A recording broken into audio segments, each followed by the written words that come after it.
আসসালামু আলাইকুম রহমতুল্লাহ।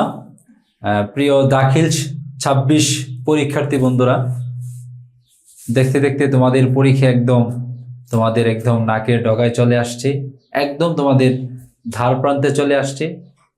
আর সেই পরীক্ষার হলে তোমাদের কিছু করণীয় রয়েছে। তোমরা অনেকেই পরীক্ষার হলে গিয়ে কিছু বিষয় নিয়ে খুব বেশি হেজিটেশন ফিল করো এবং যে ভুলগুলো নিয়ে তোমরা খুবই চিন্তিত হও, যার কারণে দেখা যাচ্ছে এই শুরুতে ভুলগুলো হওয়ার কারণে তোমরা পরবর্তীতে এই পুরো পরীক্ষাটা জুড়েই তোমাদের মাথার মধ্যে একটা চিন্তা কি ঘুরফের করে বা ঘোরাফেরা করে যে এই যে পরীক্ষাটা দিলাম, একটা এই যে কনফিউশন, আমার এটা ভুল হয়েছে, এটা ঠিক আছে কিনা, এটার জন্য আমার খাতাটা বাদ যাবে কিনা। তো আজকে আমরা সেই রকম একটি ভিডিও নিয়ে তোমাদের সম্মুখে হাজির হয়েছি। আজকে আমাদের ভিডিওর যে প্রতিপাদ্য বিষয় বা শিরোনাম বলতে পারো, সেটি হচ্ছে পরীক্ষার খাতায় অর্থাৎ দাখিল এবং এইচএসসি এসএসসি পরীক্ষায় রোল রেজিস্ট্রেশন এবং সেট কোড যদি কারো ভুল হয় তাহলে সংশোধন করতে হবে যেভাবে, বা কিভাবে তুমি সেটা সংশোধন করবা, সেই করণীয় এবং বর্জনীয় বিষয় নিয়ে আজকে আমরা আলোচনা করব। পাশাপাশি আমাদের আলোচনায় থাকবে যে কিভাবে তুমি সুন্দর সুচারুভাবে এই তোমার পরীক্ষার খাতার যে রুল রেজিস্ট্রেশন এবং সেট কোড তুমি কি করবা, ভরাট করবা। আমরা সেটা আজকে তোমাদেরকে শেখাবো। তো তোমরা যারা ভিডিওটা দেখছো একদম শুরু থেকে শেষ পর্যন্ত অদ্যপান্ত তোমরা একদম সবটা দেখবে, এটা তোমাদের প্রতিটা পরীক্ষার জন্য ফায়দা দেবে।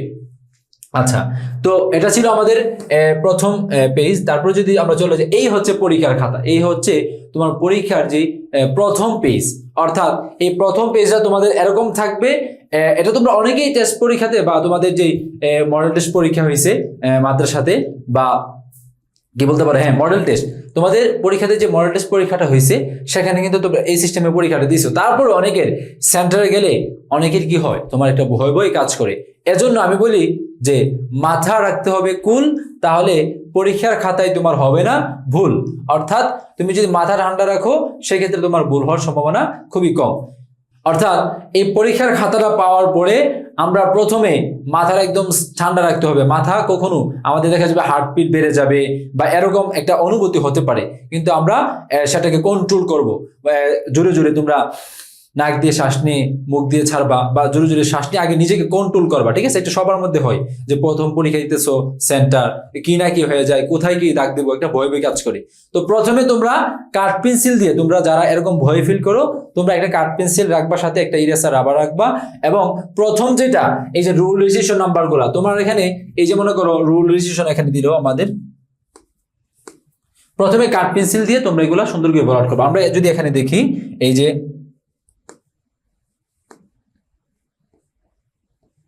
আচ্ছা দেখো, আমরা যদি এখানে দেখি, এই হচ্ছে আমাদের পরীক্ষার খাতার হোম পেজ। অর্থাৎ এখানে এই যে এটা হচ্ছে প্রথম পেজ। তো আমরা প্রথমে এখানে দেখতে পাচ্ছি যে এখানে আমাদের কি দেওয়া আছে, আমাদের এখানে এই যে সাল দেওয়া আছে। তো তুমি যেই সালের পরীক্ষার্থী, এখানে দেখো 2000 দেওয়া আছে। এখান থেকে আমরা এইভাবে, এই যে 2026 সালের পরীক্ষার্থী না আমরা, তাহলে আমরা 2026 এভাবে লিখবো, 2026 এভাবে লিখবো। লেখার পরে তারপর আমরা চলে যাব যে আমরা কি পরীক্ষা দিতেছি। এখানে পরীক্ষা জেএসসি এসএসসি এইচএসসি এটা দেওয়া আছে। তো এই ক্ষেত্রে আমাদের দাখিল দেওয়া থাকবে, দাখিল আলিম। তো ওই ক্ষেত্রে আমরা এখান থেকে তোমার এই যে দাখিল, এই যে দাখিল যেটা, এটা সুন্দর করে বল পেন কলম দ্বারা, অর্থাৎ জেল পেন না, বল পেন যে কলম আছে সেই কলম দ্বারা আমরা খুব সুন্দরভাবে বরাট করা আছে। প্রথমে আমরা দেখো, প্রথমে আমরা চাইলে কাঠ পেন্সিল দিয়ে এভাবে বরাট করতে পারি, মানে সময় যেহেতু হাতে থাকে। মনে করো তোমার রোল নাম্বারটা তুমি এখানে এই যে লিখলা। আচ্ছা, লেখার ক্ষেত্রে আমরা এই যে বৃত্ত বরাটের ক্ষেত্রে আমরা প্রথমে কলম দিয়ে আমাদের যে রেজিস্ট্রেশন থাকবে অথবা আমাদের যে এডমিট কার্ড থাকবে সেখান থেকে সুন্দর করে আমরা আগে আমাদের এই যে নাম্বারগুলো লিখে ফেলবো। ঠিক আছে, আমি এভাবে লিখতেছি, এইভাবে আমরা লিখে ফেলবো 2, তারপর হচ্ছে 3, তারপর লিখবো আমরা 4, 7, তারপর হচ্ছে 8। ঠিক আছে, এইভাবে আমরা লিখবো।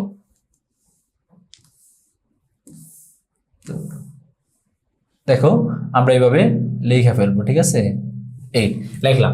লেখার পরে আমরা প্রথমে কাঠ পেন্সিল দিয়ে সুন্দর করে একটু একটু করে ফোঁটা দেবো, ঠিক আছে? ফোঁটা এইভাবে দিব।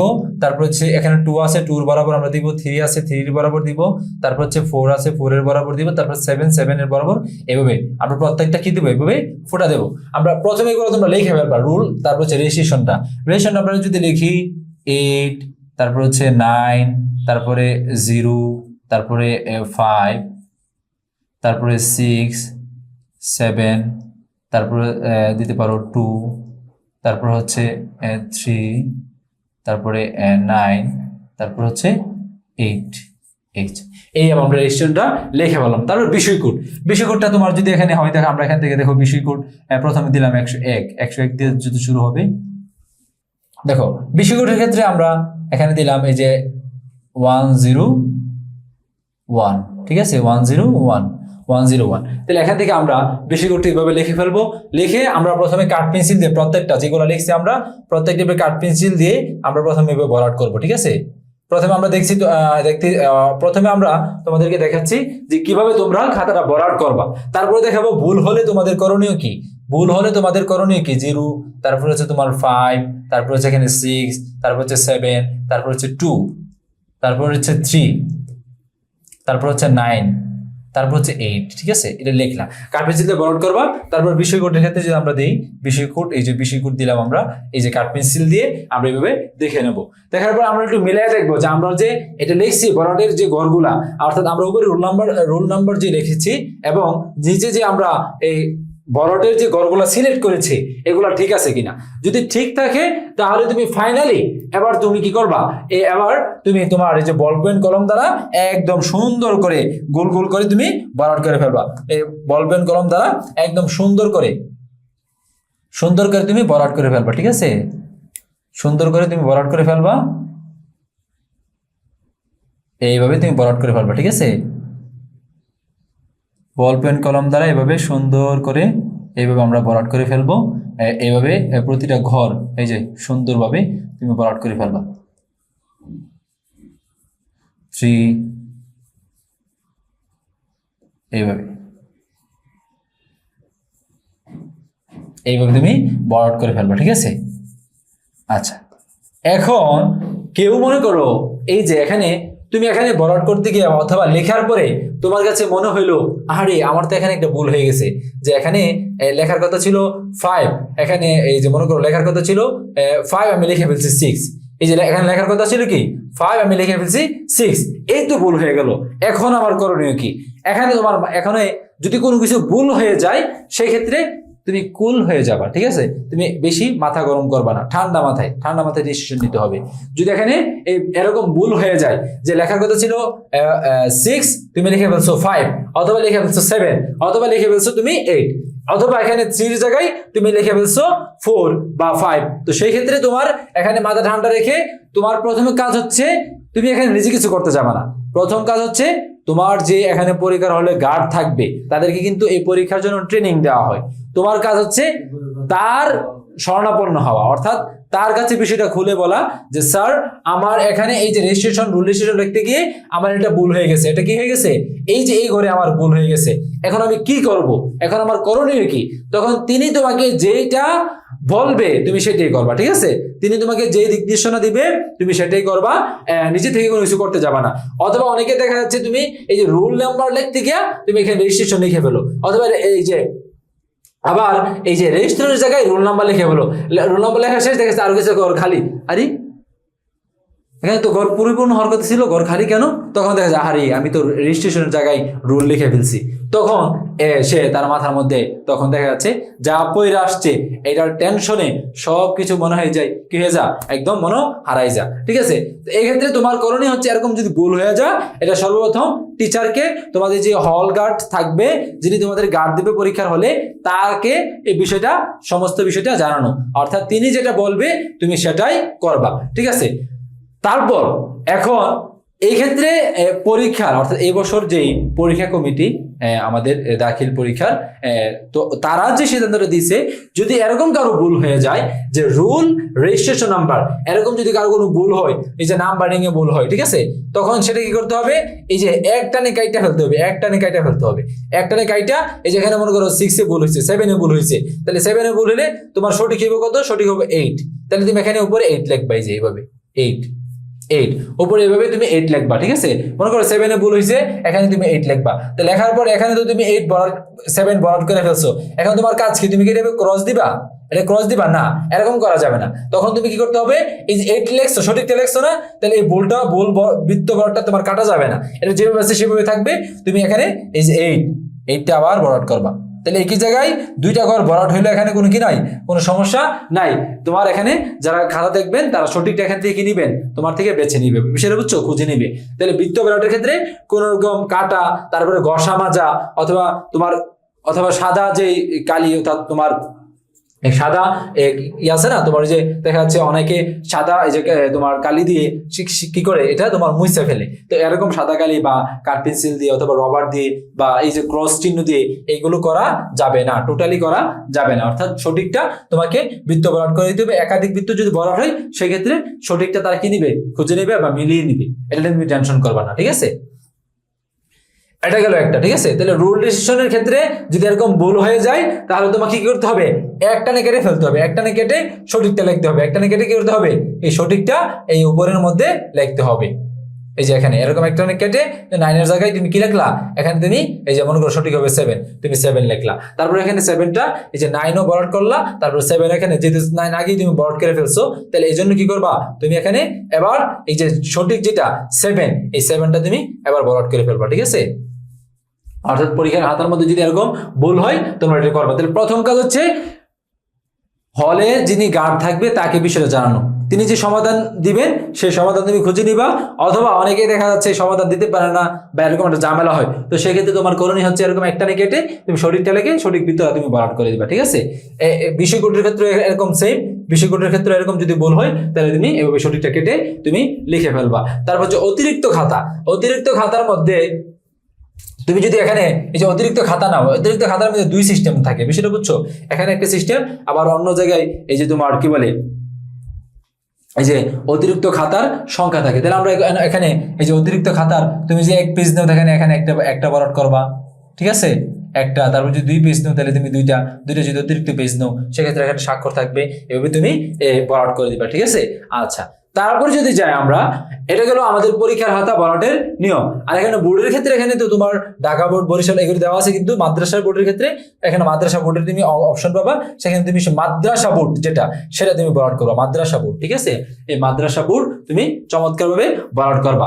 এই হলো আমাদের যে দাখিল পরীক্ষার যে খাতা, সেই খাতার তোমার ভরাটের অর্থাৎ খাতার হোম পেজ অর্থাৎ প্রথম পেজ, যেটা তুমি সুন্দরভাবে বৃত্ত ভরাট করবা এবং কোনোভাবে মাথা গরম করা যাবে না। ভরাটের ক্ষেত্রে মাথা একদম ঠান্ডা রাখতে হবে। সেক্ষেত্রে তুমি চাইলে প্রতিদিন তোমার পরীক্ষার হলে যাওয়ার আগে একটা মামপুট দিয়ে তুমি পানি নিয়ে যেতে পারো, যখনই একটু নিজেকে মনে হইব যে ডিপ্রেশনে চলে যাচ্ছ বা তোমার কিছু হেজিটেশন ফিল হচ্ছে, সেক্ষেত্রে একটু পানি খেয়ে নিবা অথবা বুদুরু শরীফ পড়বা, ঠিক আছে। আচ্ছা, তারপরে চলে যাব আমরা আমাদের যে ওএমআর, অর্থাৎ আমাদের যেই তোমার পরীক্ষাতে নৈবিতিক আমরা যেই ওএমআরটা ভরাট করব, এই নৈবিতিকের ওএমআরটা আমরা যেভাবে ভরাট করব সেটা আমরা দেখবো এবার, ঠিক আছে। অর্থাৎ এখানে যদি কোনো ভুল হয় সেক্ষেত্রে আমাদের করণীয় কি, রোল রেজিস্ট্রেশনের ক্ষেত্রে আমরা এখানে আগেই বলছি, এগুলো এর আগের ইয়াতে আলোচনা করছি, ওইখানে যেভাবে ভরাট করছো এখানেও ঠিক সেভাবে ভরাট করবা, আগের নিয়মেই বিষয়কোড এভাবে ভরাট করবা। তবে এখানে একটা বিষয় হচ্ছে তোমার সেট কোড, কি কোড, সেট কোড। এই সেট কোড নিয়ে তোমাদের নৈবিতিকে এমসিকিউতে তোমাদের এই সেট কোডটা খুব মাথা ঠান্ডা রেখে ভরাট করতে হবে। সেট কোডের ক্ষেত্রে এখানে তোমার এই যে দিক নির্দেশনা যেগুলো দেওয়া আছে, যে বৃত্ত ভরাটের ক্ষেত্রে সবগুলো এমন ভাবে ভরাট করতে হবে যাতে এগুলোর ভেতরের এই যে লেখাটা দেখা না যায়। অর্থাৎ এরকম এই যে ফুটা, 2 ফুটা, ক্রস, তারপরে যে অর্ধেক, এরকম ভরাট করা যাবে না, এটা ভুল পদ্ধতি। তোমাকে সঠিক পদ্ধতি একদম ফুলটা এভাবে সুন্দর করে ভরাট করতে হবে, বিষয়টা বুঝছো, এভাবে দেখা হয়েছে। আচ্ছা, এটা হচ্ছে নিয়মাবলী। তো এখানে আমরা রোল, রেজিস্ট্রেশন নম্বর এবং বিষয়কোড সুন্দরভাবে এর আগে যে ভরাট করছি ওই নিয়মে ভরাট করবো, এবং ভুল হলে ওইটার নিয়মে আমরা এখানে কি করব, সংশোধন করব। এবার আসো সেট কোড, অর্থাৎ এখানে জানো নবীদিকে তোমাদের সেট আলাদা আলাদা হয়, একজনের সেট ক হলে আরেকজনের খ, আরেকজনের ঘ, আরেকজনের ঘ, এভাবে 4টা সেট কোড হয় বদলিয়ে। তো তোমার সেট কোড যদি ক হয়, সেট কোড যদি ক হয় তাহলে আমি এখানে লিখবো সুন্দর করে ক, যদি খ হয় তাহলে আমি লিখবো খ, যদি গ হয় তাহলে আমি লিখবো গ, আর যদি ঘ হয় তাহলে আমি লিখবো গ। লিখে আমরা কটা সুন্দর করে বরাট করে দেব। আচ্ছা, কটা লেখার পরে এখানে এটা চাইলে কাঠ পেন্সিল দিয়ে আগে তুমি কাঠ পেন্সিল দিয়ে লিখতে পারো, কাঠ পেন্সিল দিয়ে লিখে তারপরে বরাট করতে পারো। যদি তোমার কি বলে, আচ্ছা প্রথমে তুমি এটা কাঠ পেন্সিল দিয়ে চমৎকারভাবে লিখে তারপরে এটা কটা তুমি একটু বরাট করে রাখতে পারো, ঠিক আছে। আচ্ছা, তারপরে যখন ফাইনালি তুমি এগুলো দাগাই ফেলবা অথবা শুরুতেই, ঠিক আছে, এই কটা লিখে এটা বরাট করবা এবং বল পেন কলম দ্বারা তারপরে তুমি প্রশ্নের সাথে মিলিয়ে যে তোমার ভালো আনসার হয়েছে কিনা প্রশ্নের সাথে মিলিয়ে তুমি কটা কি করবা সুন্দর করে বরাট করবা। এই ক্ষেত্রে যে ভুলটা করা যাবে না, কারো যদি এই সেট কোডের মধ্যে ক অথবা এই যে বৃত্ত বরাট না করে, এটা না লেখে, ক না লেখে এবং হচ্ছে বৃত্ত বরাট না করে, অথবা একাধিক বৃত্ত বরাট করে, ক খ দুইটাই বরাট করে দিছো অথবা খ গ দুইটা বরাট করছো, তাহলে তোমার ওএমআর শিট বাতিল হবে। অর্থাৎ একটাই বরাট করতে হবে, যেটা লিখবা সেটাই বরাট করবা, ঠিক আছে। অর্থাৎ এখানে কোনো তোমার লিখছো ক বরাট করছো খ বা লিখছো ঘ বরাট করছো ঘ, তাহলে এটা কিন্তু তোমার এই ওএমআর শিটটা বাতিল হবে। অথবা যদি তুমি এখানে সেট কোড না লেখো তাইলেও ওএমআর শিট বাতিল হবে। যদি তুমি দুইটা এখানে বরাট করো তাইলে তোমার ওএমআর শিট কি হবে, বাতিল হবে। এখানে দুইটা লিখলে যেহেতু সঠিকটা খুঁজে নেবে, কিন্তু এখানে এই যে তোমার নবীদিকের যে ওএমআর এর ক্ষেত্রে এখানে কিন্তু সেট কোড দুইটা লিখলে তোমার এটা গণ্য হবে না, কাউন্ট হবে না, তখন এটা বাতিল হবে, ঠিক আছে। আচ্ছা, এবার আসো উত্তরপত্রের মধ্যে এই যে আগের মতনই তুমি উত্তরগুলা তুমি আগে কাঠ পেন্সিল দিয়ে সুন্দর করে তুমি যেগুলা পারো এগুলা একদম খুব স্পিডে, যেগুলো দেখবা তুমি চোখ বোলালেই পারবা, এরকম কিছু নবীদিকে আসবে, ওইগুলা তুমি কি করবা, কাঠ পেন্সিল দিয়ে খুব দ্রুত তুমি কি করে ফেলবা, বরাট করে ফেলবা।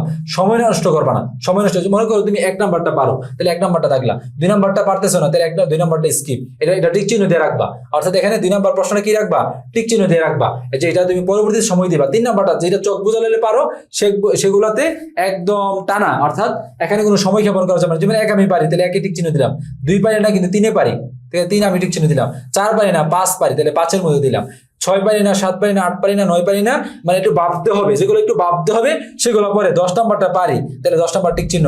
এবার তুমি যেগুলো পারো একদম সময় নষ্ট না করে এগুলা কি করে দিবা, একদম বরাট করে দিবা কাঠ পেন্সিল দিয়ে, ঠিক আছে। কাঠ পেন্সিল দিয়ে সুন্দর করে তুমি এইভাবে বরাট করে দিবা। আচ্ছা, দেওয়ার পরে এখন এগুলো তোমার কনফার্ম, এগুলো তো তোমার কি না একদম 1 নাম্বারও ছুটবে না, তোমার 100% কনফিডেন্স আছে। তাহলে তুমি এবার কি করো, এবার এগুলা সুন্দর করে ভরাট করে ফেলো। অথবা এবার তুমি যেগুলা একটু ভাবতে হবে, মনে করো কিছুক্ষণ ভাবলে তুমি পারবা, ঠিক আছে। এবার ওইগুলো তুমি ধরো, যেগুলো টিক চিহ্ন দিয়েছিলা সেগুলো তুমি এভাবে তুমি আবার টিক চিহ্ন দিয়ে, যেমন 2 আমি করি না, তাহলে 2টা আবার করি, একটু ভেবে চিনতে যেগুলো ভাবনা এগুলো আমি করে ফেললাম আবার, ঠিক আছে, এগুলা করে ফেলবো, ঠিক আছে। আচ্ছা, এই যে বৃত্ত বরাট, তখন কাঠ পেন্সিল দিয়ে যখন শেষ হয়ে যাবে, তুমি সবগুলো যখন দাগাই ফেলছো কোনো একটাও বাদ রাখবা না। অর্থাৎ দাগানোর ক্ষেত্রে তুমি কোনো একটাও বাদ রাখবা না। অর্থাৎ এখানে যেহেতু তোমার কাট মার্ক নাই, মাইনাস মার্ক নাই, সেক্ষেত্রে এমসিকিউ তুমি একটাও দাগানোর বাকি রাখবা না। ইনশাল্লাহ সবগুলা তুমি পরে যেগুলো তুমি কনফিডেন্স ভালো হবে, যে এটা হবে মনের ক্ষেত্রে, যেটা তোমাকে মনে করো অধিক কনফিডেন্স দিবে, অথবা তোমার এই যে মনে এটা বলবে যে এটাই মনে উত্তর, এটা দেখবা মানে মনে সারা দিবে, সবার আগে তুমি সেটা বরাট করে দিবে। একটা নবীতিকে এই ক্ষেত্রে তুমি যে কোনো বিষয়ের এমসিকিউ তুমি কি রাখবে না, এখানে কোনো খালি রেখে আসবা না, বরাট করে আসবা, ঠিক আছে। আচ্ছা, বরাটের ক্ষেত্রে এবার তোমার বরাটের পরে এই যে তুমি খ নাম্বার দাগছো, কিন্তু খ নাম্বার দাগার পরে এবার তুমি আবার পরে দেখলা যে এখানে উত্তর হয়েছে ঘ। এখন ঘ যদি উত্তর হয় তুমি তো বরাট করে ফেলছো, যদি এখানে ফুল বরাট করে ফেলো, এখন কত তুমি বরাট করে ফেলছো। এখন এটা তুমি যদি আরেকবার দাগো, এটা ভুল হয়ে গেছে, এবার এরকম করজ দিয়ে তুমি এটা দাগাইলা না, এটা কাউন্ট হবে না, এটা বাদ, ঠিক আছে। অর্থাৎ এই এমসিকিউ ওএমআর এর মধ্যে 2টা যদি তুমি কি করো ভরাট করো, তাহলে এটা সম্পূর্ণটা বাদ। ক্রস দিয়ে করো অথবা গসামজে করে যেমনি করো, যদি ডাবল কোনো টাচ হয় তাহলে সেটা কি হবে, বাতিল বলে গণ্য হবে। তো এইভাবে তুমি এমসিকিউ ওএমআর এর ক্ষেত্রে যদি তুমি কি করো, এইভাবে ডাবল কোনো কিছু বরাট করো, তাহলে অবশ্যই তোমাকে কি করতে হবে, অর্থাৎ ডাবল কিছু বরাদ করো, সেক্ষেত্রে এটা বাতিল বলে গণ্য হবে, কোনোভাবে সেটা কাউন্ট করা হবে না। তো তোমরা পরীক্ষা হলে যাওয়ার আগে অবশ্যই আব্বা আম্মার দোয়া নিয়ে তোমরা পরীক্ষার হলে যাবা, এবং পরীক্ষার হলে গিয়ে তোমরা এই বিষয়টা অবশ্যই একদম ঠান্ডা মাথায় একদম চমৎকারভাবে ভরাট করবা। এক্ষেত্রে মাথা গরম করা যাবে না। যে কোনো ভুল হলে সর্বপ্রথম কাজ হচ্ছে তোমাদের যে গার্ড টিচার থাকবে বা হলের যিনি গার্ড দিবেন তার পরামর্শ নেওয়া, তার সহযোগিতা নেওয়া, ঠিক আছে? তিনি তোমাকে সহযোগিতা করার জন্যই এ হলে কিন্তু গার্ড দিচ্ছেন। তোমার যে কোনো সমস্যা, যে কোনো প্রয়োজনে তিনি তোমার পাশে থাকবেন। তো তুমি তাকে বিষয়টা জানাবা এবং তার থেকে সমাধানটা সবার আগে নিবা, তারপরে আমি যেটা বললাম সেই সমাধানটা তোমরা নিবা, ঠিক আছে? যদি ওই ক্ষেত্রে যদি টিচার ওই রকম সমাধান না দিতে পারে, তাহলে তোমরা এটা ফলো করবে, ইনশাল্লাহ হয়ে যাবে। তো তোমাদের পরীক্ষার রেজাল্ট ভালো হোক, এটাই তাদরিসের প্রত্যাশা। তোমরা প্রত্যেকে আমাদের ছাত্র এবং সারা বাংলাদেশে যে দাখিল পরীক্ষার্থীরা আছো, তো সবার প্রতি আমাদের একটাই দোয়া, একটাই আল্লাহর কাছে আরজি, যে তিনি যেন প্রতিটা পরীক্ষার্থীর যে মনের যে নেক বাসনা এবং তাদের আব্বা আম্মার যে নেক বাসনা, সেগুলো যেন পূরণ করে। তো সকল ভয়ভীতিকে তোমরা কাটিয়ে তোমরা খুব চমৎকার একটি পরীক্ষা, প্রতিটি পরীক্ষা খুব চমৎকারভাবে দাও, এটাই আমরা আশা রাখি, এটাই আমরা প্রত্যাশা করি। তোমাদের কাছে আমাদের এটাই চাওয়া। তো সবাই ভালো থাকো, সুস্থ থাকো, দেখা হবে তোমাদের সাথে আবার নতুন কোনো ভিডিও নিয়ে। আজকে এখানে বিদায় নিচ্ছি। আসসালামু আলাইকুম রহমতুল্লাহ।